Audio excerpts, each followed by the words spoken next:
எல்லாருக்கும் வணக்கங்க. இன்னைக்கு சிக்கன் ரைஸ் செஞ்சேங்க. ஆனால் நான் செஞ்சதா சொல்லவே கூடாது வீடியோவில் கூட அப்படின்னு என் பேத்தி அடம் பண்ணுறோம். அப்போ நான் செஞ்சதா சொல்லக்கூடாதடா?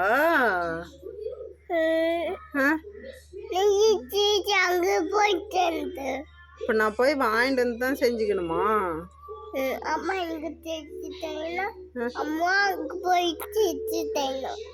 ஓ, இப்போ இங்கே செஞ்சா உங்கள் அம்மா செஞ்சதா அர்த்தமா? அம்மா அங்கே போய் வச்சுட்டேன். என்னோட கிச்சனில் தான் நான் செய்யணுமா? குத்த நல்லா குத்தியா? ஆமாம்மா. இப்போ திரும்பவும் சீச்சு எடுத்து கொடுத்தா செஞ்சு கொடுத்தா நல்லா இருக்குமா? இப்போ இதை உங்கள் அம்மா செஞ்சதை கால் பண்ணி சீச்சு வாங்கி உள்ளானுக்கு கால் பண்ணி சீச்சு வாங்கிட்டு வர சொல்லிட்டேன். இன்னைக்கும் போனீங்க, இன்னைக்கும் சிக்கன் ரைஸ் சாப்பிட்ணும்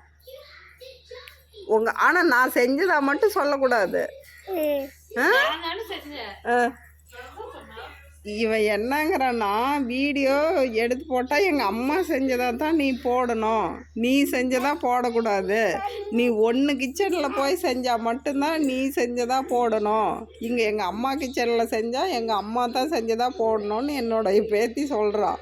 அடம் பண்ணி இதை பேசுறதுக்கே விட மாட்டேங்கிறா. என்ன சிக்கன் ரைஸ் சாப்பிட்ணுன்னு தோணுன உடனே போய் சிக்கன் எடுத்துகிட்டு வந்து இந்த மாதிரி செஞ்சு பிள்ளைங்களுக்கும் கொடுத்துட்டு நம்மளும் சாப்பிட்டா பிள்ளைங்க உடம்புக்கும் நல்லது, நமக்கும் அது ஒரு சந்தோஷம், திருப்தி. வாங்க சாப்பிட்லாம்.